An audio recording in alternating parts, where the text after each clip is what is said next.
Hello folks, another month, another new BYD. This is the Sealion 5 and it's BYD's direct rival to cars like the Kia Sportage. It's their DM-i system, which is a super hybrid system, and that gives you 212 PS of power. We've got two trim levels, the Comfort, which gives you 38 miles of all electric range, or if you go for the Design, you get a bigger battery that then gives you 53 miles of all electric range, 1.5 petrol engine in here, combined with those electric motors, and there's just a reduction gear, so there's no gearbox as such. And this DMI platform, I've driven it in other cars, gives you an EV-like driving experience, but you've basically got a petrol generator on board. The way the hybrid system works is incredibly intelligent, and it will just kind of do its own thing unless you force it into a specific mode. Charging's not particularly fast at only 3.3 kilowatts an hour, but the batteries are not very big. So the Comfort trim is just under 13 kilowatt hours, and the Design trim is just over 18 kilowatt hours. The other big differentiator between the two is the performance. 0 to 62 on the entry level one's actually a bit quicker because it's got a smaller battery. They've both got the same power output. The one with the smaller battery is 7.7 seconds. The one with the bigger battery is just over 8 seconds, 0 to 62. So neither of them are slouches. Pricing on these is ultra competitive, and like a lot of Chinese cars, you don't really get a 1 level of trim. The entry level is like a 2 in many of its rivals. So that entry level car, you get things like 18-inch alloys, vegan leather, 12.8-inch rotating infotainment screen, rear view camera, 6-way electric driver's seat. You know, some of that stuff's fairly premium. If you go, that's just under 30 grand, by the way, a 5 at under 30 grand. If you go up to Design, that's just under 33,000. You've got things like 360 camera, electric tailgate, heated front seats, wireless phone charging, welcome lights. All cars come as standard with wireless Apple CarPlay and Android Auto. And I mean, even in its most entry form, it doesn't feel like an entry-level car. It really does feel like good value for money. Again, especially when you compare it to some of its key rivals, particularly those that are plug-ins. Of course, if £30,000 is not sitting in your pocket ready to drop on a car, you should go and check out the latest lease prices with leasing.com. There's a link in the video description and a QR code popping up on the screen for you, and that will take you to all the latest lease prices on one of these at the time you click. Many thanks to leasing.com for sponsoring today's video. The boot space is good, 463 litres, which is fairly competitive. You've also got a decent amount of underfloor storage and a lot of polystyrene, which perhaps if you took that out, you'd have even more. You do also have some little nooks in the side here to keep the charging cables. With the seats down, you're looking over 1,400 litres of space. And it is a nice wide opening, it is a flat floor, and we've got a fairly trad parcel shelf, no fancy sort of pulley cover things. I'm more than happy with that in a car of this size. Some people may like a boot that's a little bit deeper perhaps, but I don't think that's too bad at all. Okay, so onto the front cabin, and whilst there's nothing particularly groundbreaking in here, I like pretty much everything I see. So the star of the show is the infotainment screen. That's nearly 13 inches. It's nice and bright. We've got wireless Apple CarPlay and Android Auto, as I think I've already said. And this system, whilst it's not the absolute best in the market, actually it's fairly decent. It's tried and tested now, and you'd like to think they're ironing out a few little things as they go, so it will continue to get better. The driver information display on BYDs, I'm not a massive fan of. Just some of the colour schemes and stuff. I prefer that if you go into sort of night mode to make it a bit darker, and then some of the things that are in light green against that pale background just stand out a wee bit more. Steering wheel's lovely, feels great under the hand, and we've got physical buttons, no capacitive touch things or anything like that. They're just trad buttons and dials, and that works perfectly for me. Down here we've also got some buttons and switches, things like your driving modes. You can flip between EV mode and hybrid mode, volume control. You can turn off your parking sensors. You've got your hazard switch down there. A little pad here. If you go for the higher trim car, obviously that's wireless phone charger. And material quality is generally very, very good. They've used some silver stuff here that actually looks and feels quite nice. and quite an interesting material here, which has got a bit of a pinstripe to it. Unfortunately, we do have a bit of the dreaded piano black across the front of the dash, but that's not somewhere that you're going to constantly be touching. So hopefully it won't be a fingerprint magnet as it is in many cars, or a scratch magnet. It's something that's not going to come into contact with a human too often.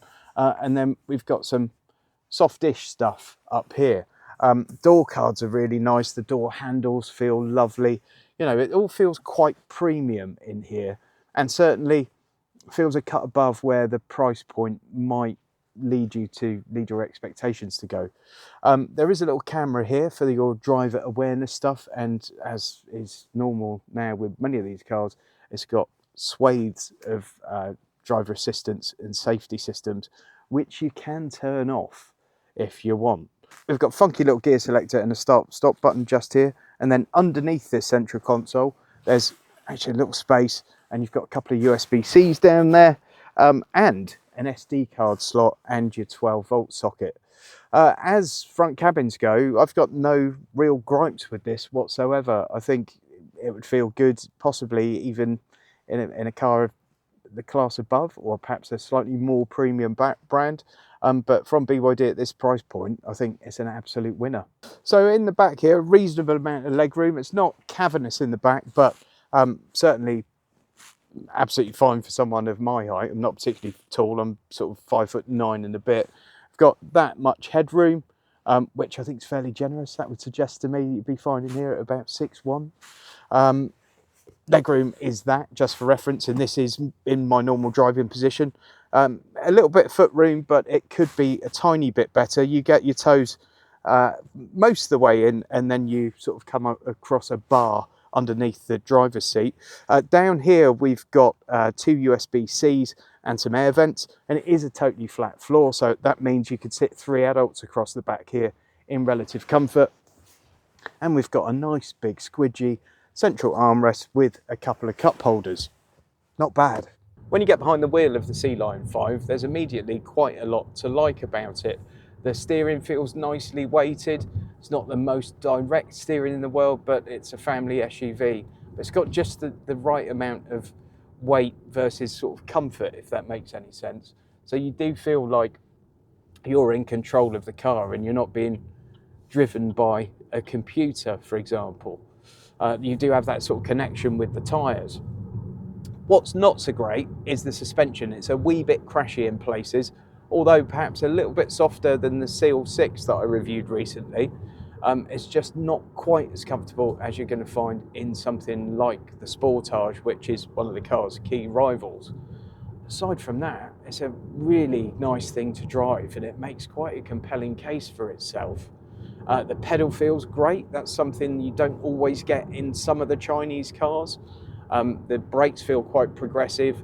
The accelerator, it feels reasonably progressive. You know, everything feels as you want it to. It all feels natural, and sometimes you don't always get a natural pedal feel. And you know, all the kind of instruments are well laid out. I've kept all the bings and bongs on in this video, so you can hear everything the driver assistance systems are doing.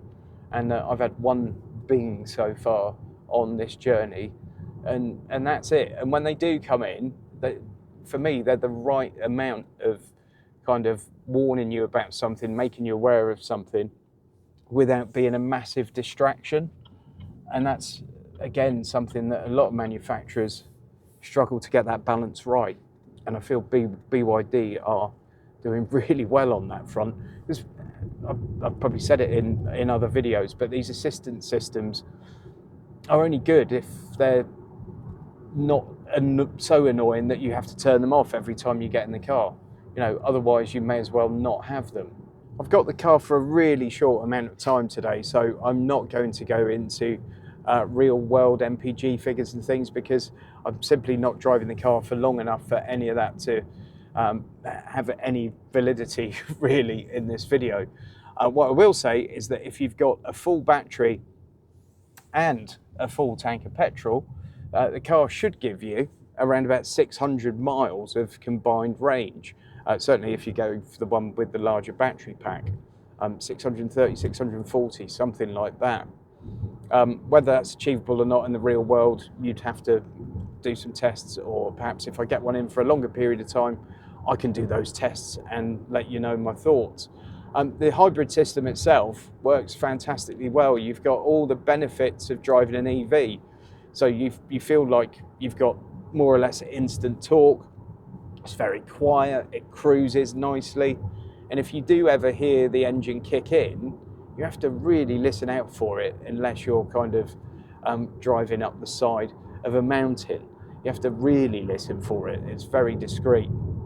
Cabin's really nicely insulated, and this drivetrain is it just works. These Chinese super hybrid systems, I think, are really, really good and possibly moving the game forward a tiny bit. Even in the base level trim, you've got a usable all electric range, and obviously if you move up to the design trim, over 50 miles of all electric range, which is not to be sniffed at. You know, for a lot of people, if you can charge from home, if you can get yourself on a cheap tariff, you can charge this on a 3-pin plug. It's only 3 kilowatt charging anyway. Charge it on a 3-pin plug, so you don't need to bother with a wall box necessarily. It's very cheap daily local motoring. So to sum up, the Sealion 5 feels like a very capable compact family SUV, and I think it's more than worthy of being called a rival to things like the Kia Sportage, which is, you know, one of the leaders in this particular segment. It would improve with some slightly softer suspension. I don't think there's any doubt about that. But aside from that, in the short time I've spent with the car today, it's difficult to pick any other major faults with it, because it seems to do most things very well. Folks, if you'd like to see a deeper dive into the infotainment system in this car, I really haven't had time to go into it today. My chum Alex over on the Interface Cars channel has done exactly that. He's done a deep dive video into this infotainment system.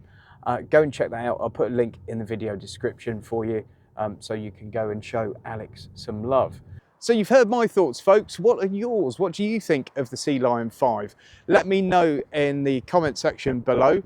Please give the video a thumbs up. Please do go and check out leasing.com. There's a link in the video description and pinned as the top comment. And enjoy. See you on the next one.